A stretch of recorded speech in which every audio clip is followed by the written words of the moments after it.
there's a guy I've been working with, I've been speaking to you about more recently, a guy called Rob. Rob's just like a guy that like literally lives in Glasgow. He did really well. I think he did pretty well in business, sold his business, was like crazy obsessed with like gaining knowledge so that he could impact people in their lives. Worked with a guy called Bob Proctor, spent like, I think it was about $250,000 just acquiring all this information around like mindset, happiness, like how to actually kind of like subdue that like inner urge that we have to keep moving forward in life and building and chasing. And Rob kind of teaches now from the conclusion that like right here, right now in this moment, the self-help, he reckons the self-help world has things almost like back to front. We start at this position where we want to make changes in life. We want to go after something.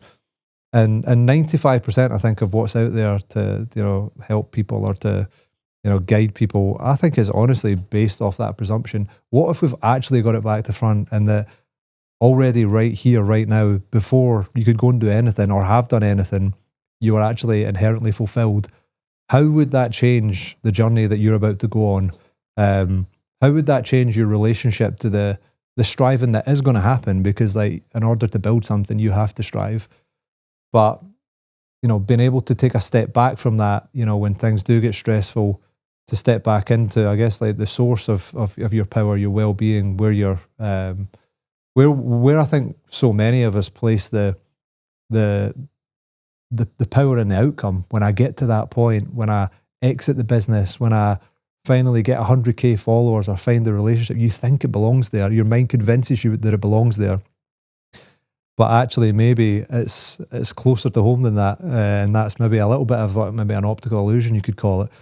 So yeah, it's so interesting. I'm someone who's always exploring and always looking for helpful things, and I guess trying to share them. And I guess that's one thing we have in common. It's like, well, we're both passionate about optimizing the body, optimizing the brain, business, building. But it's it's almost like a 180-degree switch in the other direction, which is a contradiction, I think. It was a contradiction for me because I've been caught in both camps multiple times throughout my life. I think these are some of the most interesting conversations that we have, and it's also some of the most logically challenging questions that we have. Challenging, yeah. Because in layman's terms, some of what you're saying there is that these things that you're striving for are all well and good, but you are enough as you are just now. Mm-hmm. Now, some people could take that as, I don't need to do anything. I don't need to do the work. But what the message truly is that you must become who you want to be internally, and it will help you achieve the things that you want externally. Yeah. And I think a phrase that we sent to each other over the weekend when we were both speaking was, some people have what they consider a do problem, but a lot of the time it's a be problem.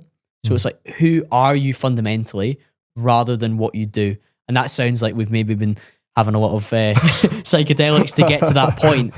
But there is something there where if your identity is in alignment with the type of person and the type of things you want to work on, and we spoke about the word alignment earlier, then it makes some of the doing things easier and more congruent with that type of person that you want to be.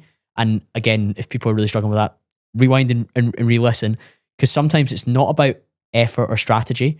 It's about your subconscious identity of who you truly are, and being that. Yeah, that's a really, really well framed up little bit you did. It's so hard it's so hard for us to communicate it, but I think if people really listen to that, they'll feel that easier. Yeah, you've honestly done really well framing that up there.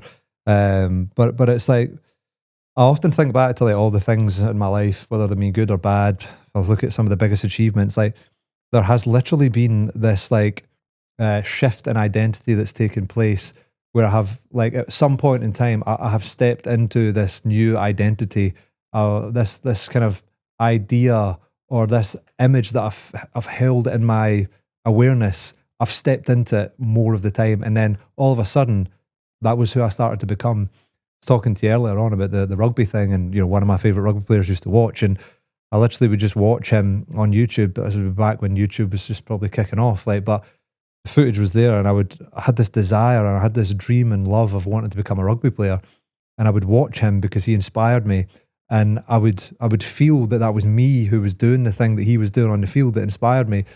And all of a sudden, like, it just built this like inner flame within me that there was true alignment. It was what he was doing, and it was what I wanted and would love to do.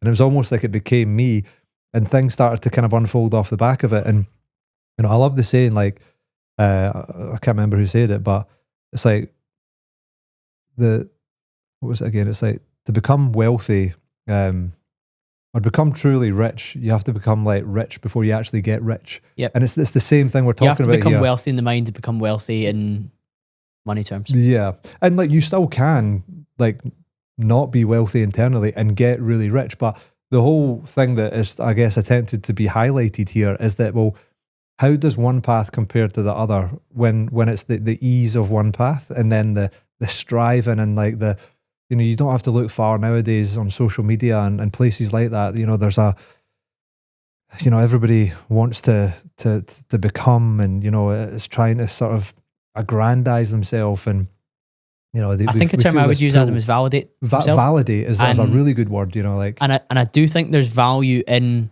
validating your self-image by becoming the guy that you say you are. Yeah.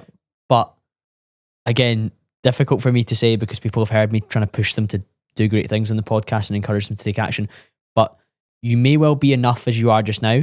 You just have to align that image with your ideal version of yourself and take time to get there. But as you're working your way there, be where your feet are. Yeah, be where your feet are. It's honestly such a good way to put it. I think like we're chasing the tail from the wrong end, literally, a lot of the time. And I think when you can begin to get quite clear on actually flipping that switch round there, that there's a real kind of abundance there, that, you know, you can go out into the world and chase after what you love. But yeah, if you're doing it from lack, limitation, and being identified as a fragment, like there's just a different feel to that journey.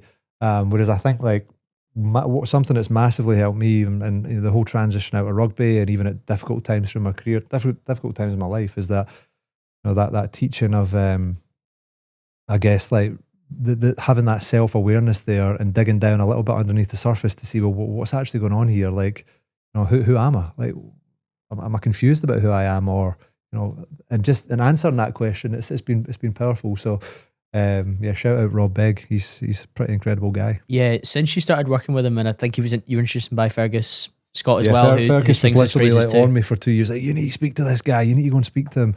No, I'm busy. I've got stuff on. You were open-minded to it though, because of the stuff that you've done before, recognizing identity, recognizing habits and routines, and alignment between those two. So when you spoke to Rob, you were ready. Whereas I think if you're encountered by this idea for the first time, is a bit of it's quite confronting.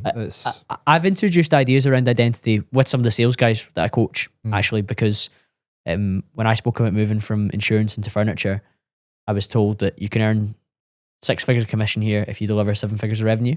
So I was like, right, okay, I'm going to become the 7-figure sales guy that earns 6 figures.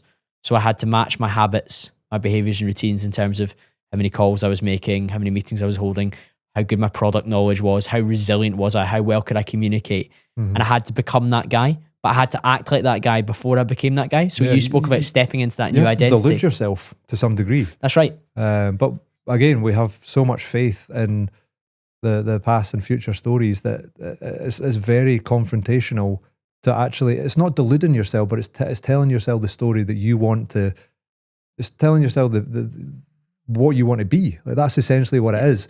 And I think that's like, it's faith, isn't it? It's having faith. Where are you putting your faith? Are you putting your faith in the stories in the past and things that have happened? Or are you putting your faith in actually what you'd love?